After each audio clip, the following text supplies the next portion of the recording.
ராணிப்பேட்டை மாவட்டம் அரக்கோணத்தில் திமுக நிர்வாகியால் பாதிக்கப்பட்ட பெண் தமிழக டிஜிபி சங்கர் ஜிவாலிடம் புகார் மனு அளிக்கிறார். இதுகுறித்த விவரங்களோடு இணைகிறார் எமது செய்தியாளர் ஜெரி. அந்த பெண் அளித்த புகார் என்ன, முழு விவரங்கள் என்ன? வணக்கம்.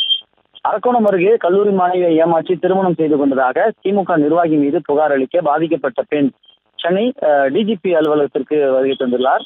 ராணிப்பேட்டை மாவட்டம் அரக்கோணம் அடுத்த பருத்திப்புத்தூர் பகுதியைச் சேர்ந்த மாணவி ஆட்டுப்பாக்கம் பகுதியில் இயங்கி வரும் அரசு கலைக்கல்லூரியில படித்து வருகிறார்.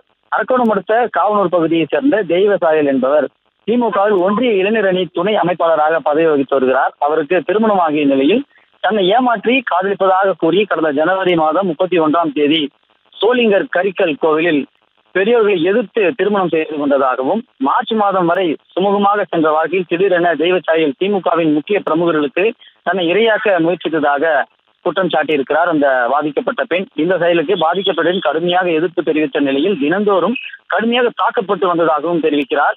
இதையடுத்து கடந்த ஏப்ரல் மாதம் 5ஆம் தேதி தெய்வசாயல் கொடுமைகளை தாங்கிக் கொள்ள முடியாத பாதிக்கப்பட்ட பெண் தற்கொலை முயற்சியும் செய்ததாகவும் கூறுகிறார். அதைத் தொடர்ந்து பாதிக்கப்பட்ட பெண் தன்னுடன் வரவில்லை என்றால் அவரின் பெற்றோர்களை வாகன முயற்சி கொலை செய்து விடுவதாக மிரட்டுவதாகவும் புகார் கடிதம் கொடுத்திருக்கிறார். இந்த நிலையில தமிழ்நாடு டிஜிபி அலுவலகத்தில் திமுக ஒன்றிய இளைஞர் அணி துணை அமைப்பாளர் தெய்வசாயல் மீது புகார் அளிக்க வருகை தந்திருக்கிறார். விவரங்களுக்கு நன்றி ஜெரி.